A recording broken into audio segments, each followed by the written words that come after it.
Hey, what's up, guys? Gons here with this week's word of encouragement. It comes from Romans 13, verses 8 through 10. Now, I may have done this passage before, I don't know, but I'm doing it impromptu here because of where we're at in this country right now.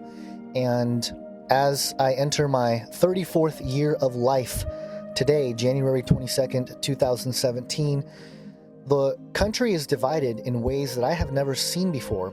And amidst all this chaos, I just wanted to remind you of this passage because I think it's vital to understand it in this time. Romans 13, verses 8 through 10. Owe no one anything except to love one another, for he who loves another has fulfilled the law.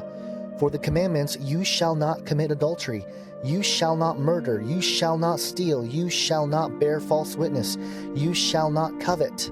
And if there is any other commandment, are all summed up in this saying, namely, you shall love your neighbor as yourself.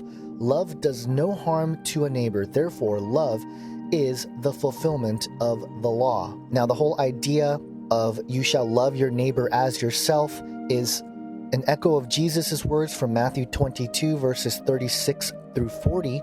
And loving your neighbor just simply means to love the people you meet with and deal with every day. And this basic principle would really cause a change in our country because we would allow ourselves to have civil discussions.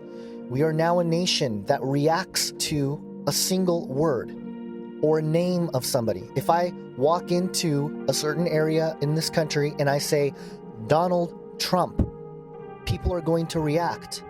We have been psychologically damaged to a point that is irreparable without the love of God flowing through his people. And I think we are called out to love one another because of the very fact that without God's love, you're seeing the results, ladies and gentlemen. The psychological trauma that has been caused on a lot of people in this country and across the world, I think is due to the lack of God's love from the church itself. And, I'm not just defending Christianity here. I'm critical of the church as well, and I'm just one person sharing an opinion, but I really do think that this basic principle of owing no one anything except to love one another, for he who loves another has fulfilled the law.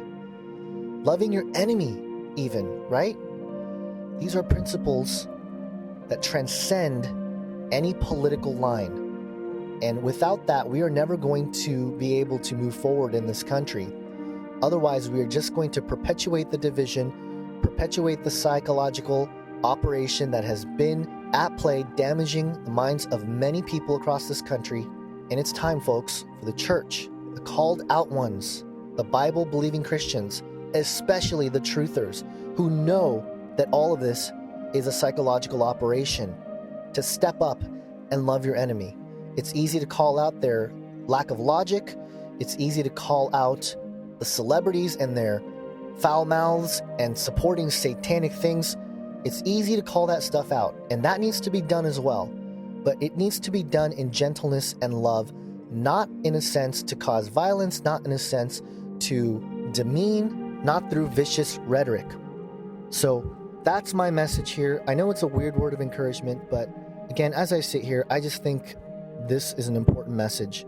Owe no one anything except to love one another.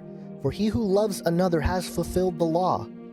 For the commandments, you shall not commit adultery, you shall not murder, you shall not steal, you shall not bear false witness, you shall not covet, and if there is any other commandment, are all summed up in this saying, namely, you shall love your neighbor as yourself. Love does no harm to a neighbor, therefore love is a fulfillment of the law. And this love comes from God, folks. This is not your hippie love, this is not your liberal love, this is not your, just love with rainbow colors. This is God's love.